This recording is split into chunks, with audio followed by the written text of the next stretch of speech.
الف لام میم ذالک الکتاب لا ریب فیہ ھدی للمتقین۔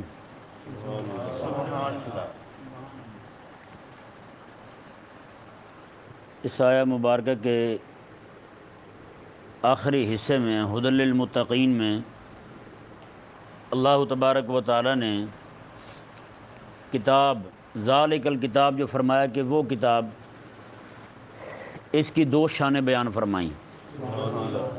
پہلی یہ بیان فرمائی کہ لا ریب فی، اس میں کسی طرح کے کسی شک کی گنجائش نہیں، اور دوسری یہ بیان فرمائی کہ ھدی للمتقین، یہ پرہیزگاروں کے لیے ہدایت ہے۔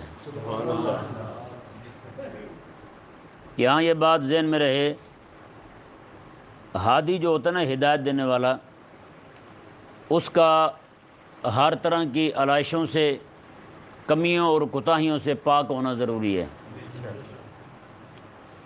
تو یہ قرآن بھی ہادی ہے اور صاحب قرآن بھی ہادی ہے۔ رب تبارک و تعالی نے قرآن کے ہر طرح کے شک شبہ سے پاک ہونے کا بیان ذالک الکتاب کے بعد پہلے جملے میں فرما دیا کہ لا ریب فیہ، اس میں کوئی شک نہیں ہے۔ کیوں شک نہیں ہے؟ کہ فرمایا ھدی للمتقین، یہ تو پرہیزگاروں کے لیے ہدایت ہے۔ ہادی جو ہوتا ہے نا، وہ ہر طرح کی علائشوں سے اس کا پاک ہونا ضروری ہے جی۔ اور آج جب ہم دیکھتے ہیں نا لوگوں کو، کسی بھی بندے کی جد و جہد سے، اس کی دعوت سے کوئی بندہ متاثر ہو کر نیکی کی طرف آ جائے، تو جب بھی اس میں کوئی عیب دیکھتا ہے نا، تو سب سے پہلے انہی چیزوں کو چھوڑتا ہے جو اس نے اس کی وجہ سے اپنائی ہوتی ہیں۔ کئی سارے لوگوں کو دیکھا داڑھی رکھی ہوئی، بعد میں داڑھی منڈوا دی، کیوں جی؟ ہم نے جس کے کہنے پہ رکھی تھی اس کے عیب ظاہر ہو گئے ہیں۔ بندہ پوچھے کہ اس کی سنت اپنا کے رکھی تھی یا امام الانبیاء کی سنت دیکھ کے رکھی تھی؟ کہ نہیں سمجھ آئی بھائی؟ ہاں، رب تبارک و تعالی نے کریم آقا صلی اللہ علیہ وآلہ وسلم کو جو ہر عیب سے پاک پیدا فرمایا، اس کا سبب بھی یہی ہے۔ کہ نہیں سمجھ آیا مسئلہ بھئی؟ اب مثال کے طور پر کوئی بندہ آتا ہے، ڈاکی آتا ہے کسی کے پاس کوئی چیز پہنچانے کے لیے، آ کے وہ چیز دے کے اسے چلا جاتا ہے۔ اب ڈاکی میں 1000 عیب ہوں تو کیا خیال ہے، بندہ خط نہیں لے گا اسے؟ وہ کہے گا بھائی اس کی تو اپنے جو ہے نا وہ حال ٹھیک نہیں ہے، تو اس سے خط کیا لینا بھائی؟ اس کا پیغام ہم نے کیا وصول کرنا ہے بھائی؟ خدا کے بندو، وہ تو پیغام دینے کے لیے آپ کو آیا، وہ تو چلا جائے گا جی۔ آپ اسے نہ دیکھو، آپ اسے دیکھو جس نے آپ کو بھیجا ہے۔ کہ نہیں سمجھ آیا؟ علماء یہ بھی فرماتے ہیں کہ کسی عالم سے گناہ کا ہو جانا جو ہے نا، یہ اس بات کی دلیل ہے کہ یہ نبی نہیں ہے جی۔ اور ایک روایت میں کریم آقا علیہ السلام نے فرمایا کہ رب فرماتا ہے اگر یہ بندے گناہ نہ کریں تو فرمایا کہ میں ان کو ختم کر دوں، ان کی جگہ اور بندے لے آؤں، وہ گناہ کریں پھر توبہ کریں، میں بخش دوں، پھر گناہ کریں پھر توبہ کریں۔ اور اب تبارک و تعالیٰ کو توبہ کرنے والے بندے بھی پسند ہیں یار۔ یہ کئی لوگوں کا تقوی ایسا ہوتا ہے، وہ یہ چاہتے ہیں کہ ہر بندہ ہمارے لیے نبی بن کے رہے، معصوم بن کے رہے۔ نہ بھائی نہ، ایسا نہ کہیں۔ یہ شان رب تبارک و تعالیٰ نے امام الانبیاء کے لیے رکھی ہے۔ ہاں، حضرت امام مالک رضی اللہ تعالیٰ عنہ آقا علیہ السلام کی بارگاہ میں وہیں بیٹھ کے حدیث پڑھاتے تھے، حضور کے روضہ مبارکہ کے سائے میں وہیں بیٹھ کے پڑھاتے ہیں حدیث شریف آقا علیہ السلام کی۔ تو آقا علیہ السلام کے مزار کی طرف اشارہ کر کے نہ اس طرح کہہ رہے تھے امام مالک، فرماتے تھے دنیا جہان میں ہر بندے کی بات دیوار سے ماری جا سکتی ہے سوائے اس مبارک روزے والے کے، یعنی آقا علیہ السلام کے علاوہ ہر بندے کی بات کو ٹھکرایا جا سکتا ہے، صرف آقا علیہ السلام ہی ہیں جن کی بات کو رد نہیں کی جا سکتا۔ کیوں کہ آقا علیہ السلام جو ہیں آپ ہادی برحق رب کی طرف سے بن کے آئے۔ سمجھ آیا نا مسئلہ؟ تو یہ رب تبارک و تعالیٰ نے کریم آقا علیہ السلام کے، اچھا مزے کی بات دیکھیں، قرآن کے بارے میں تو رب نے فرما دیا پہلے ہی لا ریب فیہ، اس میں کوئی شک کی گنجائش نہیں ہے، اس میں کسی طرح کی کوئی عیب والی بات نہیں ہے، اس میں کوئی نقص والی بات نہیں ہے۔ یعنی ایک تو ہوتا ہے عیب کا ہونا یقینی ہو، ایک ہوتا ہے وہاں شک ہو۔ رب نے فرمایا شک بھی نہیں ہے، شک کی گنجائش نہیں ہے۔ اور امام الانبیاء علیہ السلام کی جب بات آئی، رب تبارک و تعالی نے پوری کائنات میں امام الانبیاء صلی اللہ علیہ وآلہ وسلم کو اسوہ حسنہ قرار دیا ہے۔ اسوہ حسنہ، لقد کان لکم فی رسول اللہ اسوۃ حسنہ، میں تمہارے لیے، اے کائنات کے لوگوں، تمہارے لیے میرے حبیب علیہ السلام کی ذات جو ہے وہ ایک بطور نمونہ کیا ہے۔ آقا علیہ السلام کی زندگی کا کوئی بھی پہلو دیکھ لیں، آقا علیہ السلام کا بچپن دیکھ لیں، آقا علیہ السلام کا لڑکپن دیکھ لیں، آقا علیہ السلام کی جوانی دیکھ لیں، آقا علیہ السلام کی تجارت دیکھ لیں، آقا علیہ السلام کو بحیثیت شوہر دیکھ لیں، آقا علیہ السلام کو بحیثیت باپ دیکھ لیں، آقا علیہ السلام کو بحیثیت امت کے نبی دیکھ لیں، آقا علیہ السلام کو بحیثیت سارے نبیوں کا امام دیکھ لیں، آقا علیہ السلام کو بحیثیت واعظ دیکھ لیں، آقا علیہ السلام کو بحیثیت مبلغ دیکھ لیں۔ کسی بھی حوالے سے، کسی بھی پہلو سے آقا علیہ السلام کی ذات میں آپ کو کہیں پہ نقص نظر نہیں آئے گا، کہیں پہ کوئی ایسی شے نظر نہیں آئے گی جس کو بندہ جو ہے نا کوئی انگلی اٹھا سکے۔ ہیں جی ہم انسان ہیں، ہم انسان ہیں جی، زندگی میں بہت ساری کوتاہیاں ہوتی ہیں، روزانہ ہوتی ہیں، قدم قدم پہ ہوتی ہیں، ہے یا نہیں؟ تو کامل ذات رب تبارک و تعالی نے کو بنا کے بھیجی ہے تو وہ نبیوں کی امام ذات ہے، ٹھیک ہے نا جی؟ تو رب تبارک و تعالی نے، اچھا جی یہاں پہ یہ سوال پیدا ہوتا ہے، ہدی للمتقین، قرآن جو ہے یہ ہدایت ہے پرہیزگاروں کے لیے۔ کن کے لیے؟ پرہیزگار کہتے ہیں پرہیز، ڈر والا، بچ کے رہنے والا، رب کی نافرمانی سے بچنے والا۔ اب سوال یہ پیدا ہوتا ہے، قرآن کہہ رہا ہے کہ یہ ہدایت ہے پرہیزگاروں کے لیے، تو جو بندہ پہلے ہی پرہیزگار ہے، یہ تو ہونا چاہیے ہدایت گمراہوں کے لیے، بے دینوں کے لیے، دین دشمنوں کے لیے، کافروں کے لیے، مشرکوں کے لیے، واہیاتوں کے لیے۔ تو قرآن فرما رہا ہے ہدی للمتقین، یہ ہدایت ہے پرہیزگاروں کے لیے جو پہلے ہی پرہیزگار ہیں۔ کہ نہیں سمجھ آیا مسئلہ؟ تو یہ ذہن میں رہے، قرآن مجید جو ہے یہ ہر اس بندے کے لیے اتنی اتنی ہدایت کا سبب ہوگا، اتنی اتنی ہدایت عطا فرمائے گا جتنا جتنا بندے کے اندر تقویٰ آتا جائے گا۔ ایک نمبر دو، مطلب اس کا یہ ہے کہ قرآن کریم سے ہر وہ بندہ ہدایت پاتا ہے جس بندے کی قسمت میں رب تبارک و تعالی نے ہدایت لکھ دی ہو۔ سبحان اللہ جی، یعنی اس بندے کے اندر ایک اللہ تبارک و تعالی نے متاثر ہونے کی، ایک ہوتا ہے مؤثر ہونا، ایک ہوتا ہے متاثر ہونا۔ مؤثر وہ ہوتا ہے جو کسی میں اثر کرے، متاثر وہ ہوتا ہے جو اثر قبول کرے۔ یعنی رب تبارک و تعالی نے جس بندے کے اندر تأثر کی صفت رکھی ہو، رب تبارک و تعالی نے اسے متاثر بنا دیا، وہ اثر قبول کرنے والا، ہر وہ بندہ قرآن پاک سے ہدایت قبول کرے گا۔ اور یہ ذہن میں رہے، رب تبارک و تعالیٰ کے قرآن کریم کے اس لفظ نے واضح کر دیا ہدی للمتقین، کہ متقین پرہیزگاروں کے لیے ہدایت ہے۔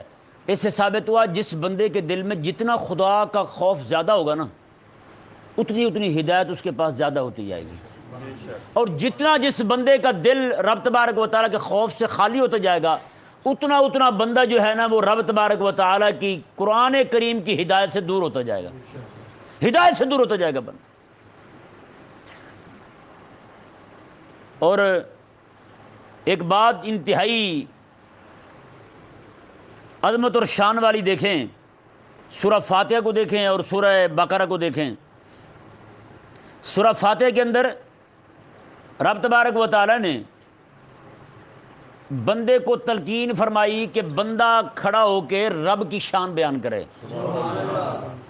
فاتحہ میں بندہ رب کی شان بیان کر رہا ہے، اور کیسے بیان کر رہا ہے؟ الحمدللہ رب العالمین، ساری تعریفیں اس اللہ کے لیے ہیں، رب العالمین جو سارے جہانوں کا پالنے والا ہے۔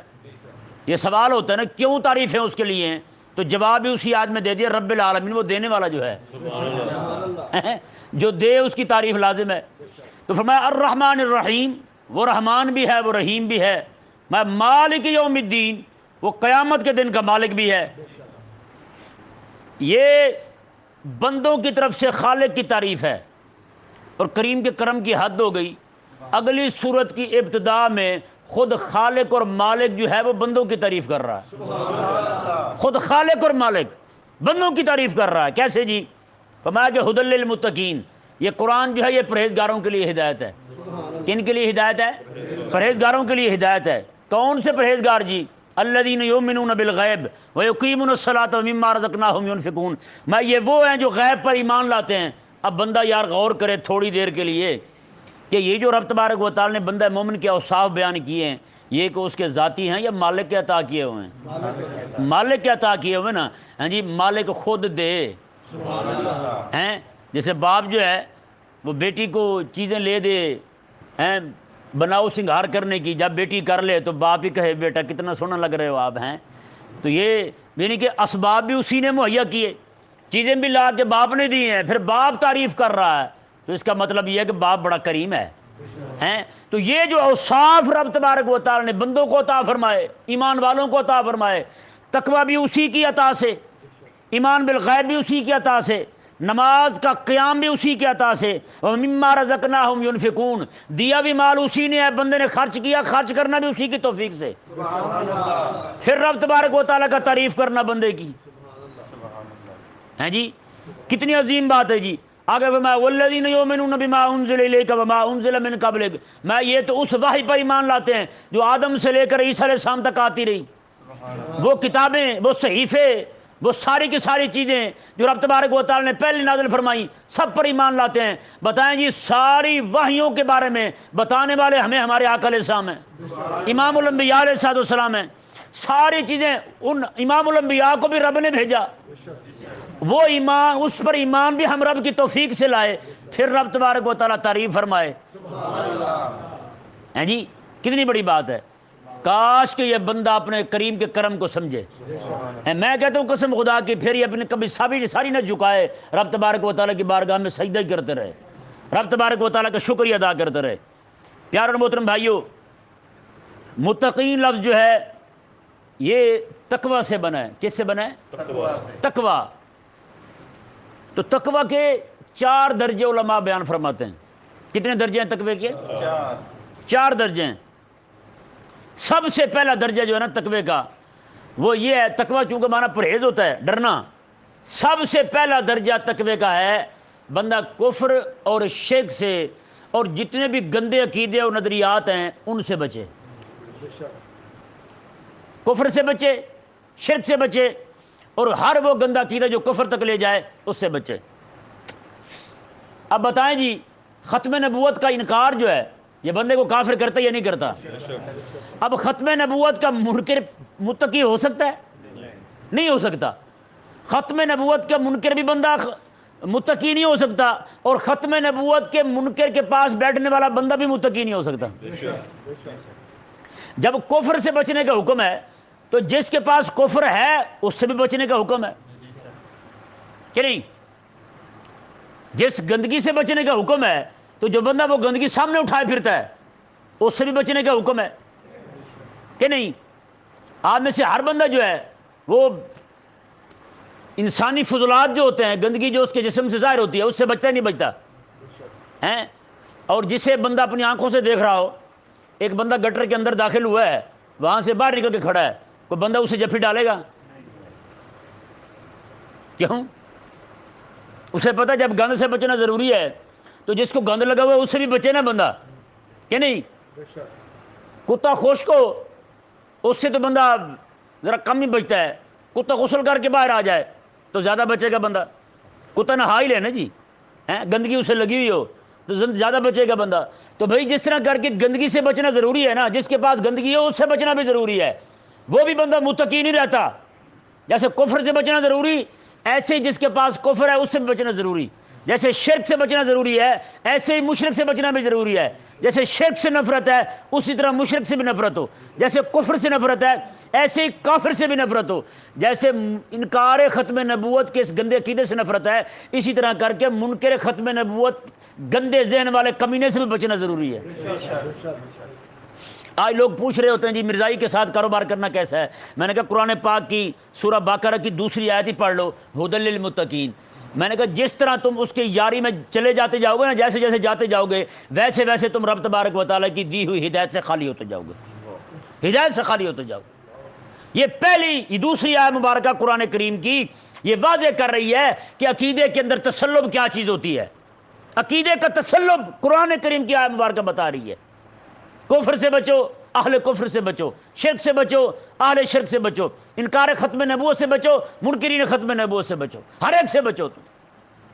جیسے الہاد سے بچنا ضروری ہے، کہ رب تبارک و تعالیٰ کا انکار ہو، اللہ تعالیٰ کی آیات کا انکار ہو، اسی طرح کر کے ملحدین سے بچنا بھی ضروری ہے۔ یہ نہیں کہ الحاد سے نفرت ہو، ملحدین کے ساتھ یاری ہو کہ نہیں۔ خنزیر کی جو ہے وہ چربی والی کوئی چیز بنی ہوئی ہو، بندہ اسے ہاتھ بھی نہ لگائے کہ تقوی ہے، لیکن گھر میں خنزیر پال رکھے، یہ بھی تو دنائی نہیں ہے نا، پھر بندہ بچا تو نہیں، پرہیزگار تو نہیں بنا بندہ۔ پھر پرہیزگار کا مطلب یہ ہے کہ بندہ ہر چیز سے بچ کے رہے، ہاں جتنی بھی چیزیں رب تبارک و تعالیٰ کی دشمنی والی ہیں ہر ایک چیز سے دور رہے۔ دیکھیں جی تقوی کا دوسرا درجہ جو ہے وہ یہ ہے کبیرہ گناہوں سے بچنا۔ کن سے بچنا؟ کبیرہ گناہوں سے بچنا۔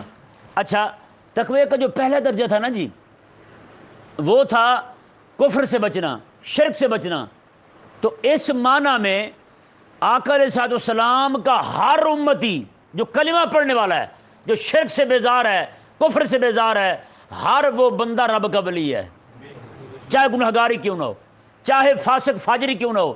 اس معنی میں کہ وہ کفر و شرک سے بچنے والا ہے، اس معنی میں پرہیزگار ہے کہ اس نے کفر اور شرک کو ترک کر دیا ہے، رب تعالیٰ کی توحید کو مانتا ہے اور امام الانبیاء علیہ السلام پر ایمان رکھتا ہے، اس معنی میں وہ بندہ بھی ولی ہے رب تبارک و تعالیٰ۔ اچھا جی، دوسرا تقوی کا درجہ کبیرہ گناہوں سے بچنا۔ بڑے گناہ جو ہیں، کبیرہ گناہ وہ جن پر عذاب کی وعید سنائی گئی ہے، عذاب کی دھمکی دی گئی ہے کہ تمہیں عذاب ہوگا، جیسے چوری ہے، زناکاری ہے، بدکاری ہے، بے حیائی ہے، جتنے بھی سارے گناہ ہیں، ڈکیتی ہے، سارے کے سارے گناہ جو ہیں یہ سارے کے سارے کبیرہ گناہوں میں شامل ہوتے ہیں۔ اور یہ اس سے بچنا جو ہے یہ بھی ضروری ہے، کبیرہ گناہوں سے بچنا۔ تو جس بندے کو یہ دولت حاصل ہو جائے تو وہ بندہ بھی رب تبارک و تعالیٰ کا ولی ہے۔ کیا ہے؟ ولی کا معنی ہوتا ہے دوست، یعنی کہ وہ کلمہ پڑھ کے رب تعالیٰ کا، رسول اللہ صلی اللہ علیہ وسلم کا کلمہ پڑھ کے کم از کم دشمن تو نہیں رہا رب کا، ہیں امام الانبیاء کا دشمن تو نہیں رہا، آ تو گیا نا ماننے والوں میں، وہ علیحدہ بات ہے کہ نافرمان ہے، ابھی تک وہ اس نے پوری طرح نہیں مانا، حکم کو بھی مانے ساتھ۔ تیسرا درجہ جو ہے وہ ہے صغیرہ گناہوں سے بچنا۔ کن سے بچنا؟ صغیرہ گناہوں سے بچنا، یہ تقوی کا تیسرا درجہ ہے۔ اور چوتھا درجہ پتہ کیا ہے؟ یہ سب سے بڑا اوکھا ہے، یہ سب سے بڑا مشکل کام ہے۔ چوتھا درجہ ہے ہر اس چیز سے اپنے دل کو بچانا، اپنے آپ کو بچانا جو بندے کو رب سے غافل کر دے۔ یہ ہے وہ درجہ جو صوفیاء خاص ہوتے ہیں انہیں حاصل ہوتا ہے۔ آقا علیہ الصلوۃ والسلام نماز پڑھنے لگے، حضور نے جبہ پہنا ہوا تھا، اس کے اوپر بیل بوٹے بنے ہوئے تھے، نماز پڑھتی آقا علیہ السلام نے اتار دیا۔ آقا علیہ السلام میں اس کی وجہ سے توجہ رب سے ہٹ رہی تھی، وہ تو اتنا بھی گوارا نہیں کرتے ہیں۔ اور جو اپنے جیسے آقا علیہ السلام نے اتار دیا فوراً، حضرت سیدنا غوث پاک رضی اللہ تعالیٰ عنہ، آپ کا طریقہ مبارکہ پتہ کیا تھا؟ آپ وعظ فرما رہے ہوتے تھے، جنازہ آتا، 70 ہزار کا مجمع ہوتا، جنازہ آتا، جی یہ بچہ فوت ہوا ہے، آپ کا ہے، آپ فرماتے اچھا، ممبر سے اترتے، جنازہ پڑھاتے، جاؤ دفنا دو، خود بات شروع کر دیتے۔ کیسی بات ہے؟ انہیں پتہ تھا یہ بچہ فوت ہوا ہے، میرے بولنے سے لوگوں کا ایمان بچے گا، میرے نہ بولنے سے لوگوں کا ایمان فوت ہوگا، تو ان کے نزدیک بچے کے فوت ہونے کا غم یہ کم ہے اور بندوں کے ایمان کے جانے کا غم زیادہ ہے۔ کیسی بات ہے؟ اور آپ پتہ کیا فرماتے تھے؟ فرماتے بچے فوت ہو جاتے مجھے دکھ نہیں ہوتا۔ کیوں؟ ماتے جیسے پیدا ہوتے نا، میں ہاتھ میں اٹھا کے کہتا ہوں مولا میں نے اسے دل سے نکال دیا ہے، میں نے اسے دل سے نکال دیا ہے، یہ رہے گا تو بھی تیرے دین کے لیے، یہ چلا جائے گا تو بھی تیرے لیے، بس۔ آپ فرماتے پھر مجھے کبھی غم لائق نہیں ہوا۔ 50 سے زیادہ بچے تھے آپ کے، ہیں جی، اور 20-30 کے قریب تو بچپن میں ہی فوت ہو گئے، اور ہر بار یہی ہوتا، جنازہ لے کے آتے، آپ جنازہ آپ پڑھا رہے ہوتے ہیں، اس سے یہ ثابت ہوتا ہے آپ کو اطلاع تک نہیں دی جاتی تھی کہ آپ کا بیٹا فوت ہوا ہے۔ قربان جائیں، امام ابو یوسف رضی اللہ تعالیٰ عنہ، امام ابو حنیفہ رضی اللہ تعالیٰ عنہ کے پاس سبق پڑھ رہے ہیں حضور کے دین کا، سنیں جی، سبق پڑھ رہے ہیں حضور کے دین کا، کسی نے آ کے اطلاع دیا آپ کا بیٹا فوت ہو گیا ہے، آپ میں جاؤ اس کا غسل کفن دفن کا انتظام کرو، میں سبق پڑھ لوں۔ امام صاحب نے میں بیٹا تیرا بیٹا فوت ہو گیا تو جاتا کیوں نہیں؟ کہنے لگے حضور بیٹا تو رب تعالیٰ اور بے عطا فرما دے گا، آپ سے سبق ناغا ہو گیا وہ کون پڑھائے گا مجھے؟ ہیں یہاں تھوڑی سی کسی کو کھانسی لگ جائے در چھوڑ کے چلے جاتے ہیں، کیوں جی آج کھنگ لگی ہوئی تھی، یار خدا کے بندے کھنگ بھی کوئی مسئلہ ہے ایسا، تو کھانسے گا ہمیں تکلیف ہوگی نا، ہم وہ برداشت کر لیں گے، تو بیٹھا تو رہ۔ ہمارے ایک بزرگ ہیں وہ کہنے لگے میری کانڈ درد کرتی ہے، میں نے کہا گھر بھی رہتے ہو یا نہیں رہتے ہو؟ کہتا وہ ہاں تو رہ لیتے ہیں۔ میں نے کہا یہاں بھی رہ لو۔ میں نے کہا ایمبولینس منگوا لیتے، تشریف آپ یہیں لائیں۔ پھر وہ بیچارہ آیا ہے، ایک دو دن تو میں نے دیکھا ہے، بعد میں پھر غائب۔ میں نے کہا چلو کوئی نہیں، دوبارہ ملاقات کرتے ہیں تیرے سے بھی ہیں، کسی کے ساتھ خاص محبت ہوتی ہے نا جی، حقیقت والی بات ہے، یہ دیکھ رہے ہوتے ہیں کون کون بیٹھا ہے، کون کون تشریف لے جا چکا ہے یہاں سے۔ اللہ تبارک و تعالی ہم سب کو ساری دنیا کے ہر کام سے بڑھ کر اسے اہمیت دینے کی توفیق عطا فرمائے۔ تو چوتھا درجہ تقوی کا جو ہے نا وہ یہ ہے کہ بندہ اپنے دل کو ما سوی اللہ سے خالی کر لے، دل کے اندر سوائے رب کے کوئی نہ ہو۔ یہی صوفیاء کی تعلیمات ہیں یار، صوفیاء کی تعلیمات یہی ہیں۔ وہ پیر جو بیچارہ کٹے بچے بٹور رہا ہو وہ پیر نہیں، جس پیر کی رات دن کی فکر ہی رب کے دین کی ہو، جس پیر کے دل میں کوئی فکر نہ ہو، صرف ایک ہی فکر ہو رب تبارک و تعالیٰ کے دین کی، حضور کا دین غالب آ جائے، بس وہی پیر ہے، وہی امام حسین رضی اللہ تعالیٰ عنہ کا نائب حقیقی ہے، وہی رسول اللہ علیہ السلام کا جانشین ہے۔ وگرنہ اگر یہ بات وہاں نہیں ہے تو آپ سمجھ جائیں وہ بس پیر، پے جو ہے نا، پے کے نیچے زیر نہیں ہے، اس کے اوپر زبر ہے کہ نہیں، ہاں وہ پیر نہیں ہے۔ بہرحال اللہ تبارک و تعالی ہم سب کو سمجھنے کی توفیق عطا فرمائے۔ وما علیہ الا البلاغ۔